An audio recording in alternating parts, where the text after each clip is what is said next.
বাংলা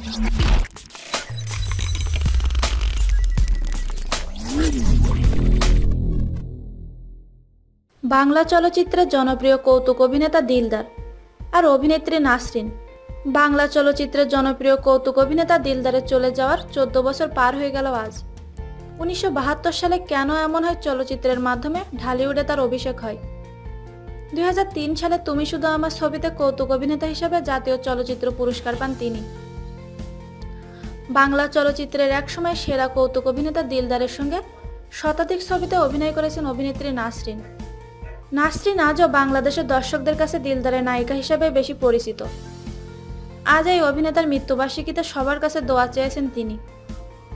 আলাপচারিতায় নাসরিন বলেন, দিলদার ভাইকে আমি পাগল বলে ডাকতাম, উনিও আমাকে পাগলি বলে ডাকতেন।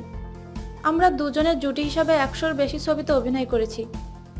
শুটিংয়ের সময় ক্যামেরার সামনে আমাদের রসায়নটা ভালো থাকলেও ক্যামেরার পেছনে আমরা সবসময় ঝগড়া করতাম। দিলদারের সঙ্গে কিভাবে পরিচয় জানতে চাইলে নাসরিন বলেন, আমি 12 বছর বয়সে চলচ্চিত্রে কাজ শুরু করি। মর্জিনা আপা তখন দিলদার ভাইয়ের নায়িকা হয়ে কাজ করেন, আর আমি তখন এফডিসিতে যাওয়া আসা করছি মাত্র। এরপর এটিএম শামসুজ্জামান ভাই আমাকে একটি ছবির নায়িকা হিসেবে সিলেক্ট করেন, তবে শেষ পর্যন্ত ওই ছবিটি আর করা হয়নি। এরই মধ্যে দিলদার ভাইয়ের সঙ্গে পরিচয় করিয়ে দেন মর্জিনা আপা। একদিন দিলদার ভাই আমাকে ওনার সঙ্গে কাজ করার কথা বলেন, আমিও খুশি মনে কাজ শুরু করি। তারপর থেকে ওনার মৃত্যুর আগ পর্যন্ত আমরা 100-র বেশি ছবিতে অভিনয় করেছি। দিলদারের সঙ্গে আছে হাজার মধু স্মৃতি। এ নিয়ে নাসরিন বলেন, আমি, দিলদার ভাই, সালমান শাহ, শাবনূর আপা এক সেটে থাকলে খুবই মজা হতো, কারণ আমি আর দিলদার ভাই সবসময় একে অন্যের পেছনে লেগে থাকতাম। আর সালমান শাহ, শাবনূর আমাদের মধ্যে মজা করে ঝগড়া লাগিয়ে দিতেন। আবার আমরা যখন খুব বেশি ঝগড়া করতাম তখন তারা আমাদের বলতো যে তারা মজা করেছে।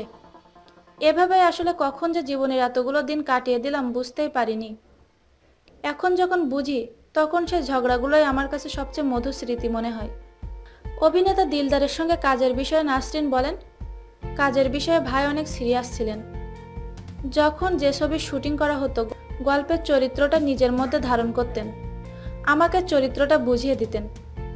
ক্যামেরার পেছনে অভিনয় করাতেন, ক্যামেরার সামনে এমনভাবে কাজ করতেন যে আমরা যে অভিনয় করছি সেটা বুঝতে দিতেন না। সত্যি কথা বলতে দিলদার ভাইকে সবসময় অনেক বেশি মিস করি। আমাদের এই ভিডিওটি যদি আপনাদের ভালো লেগে থাকে তাহলে প্লিজ সাবস্ক্রাইব করুন, লাইক, কমেন্ট এবং শেয়ার করতে ভুলবেন না।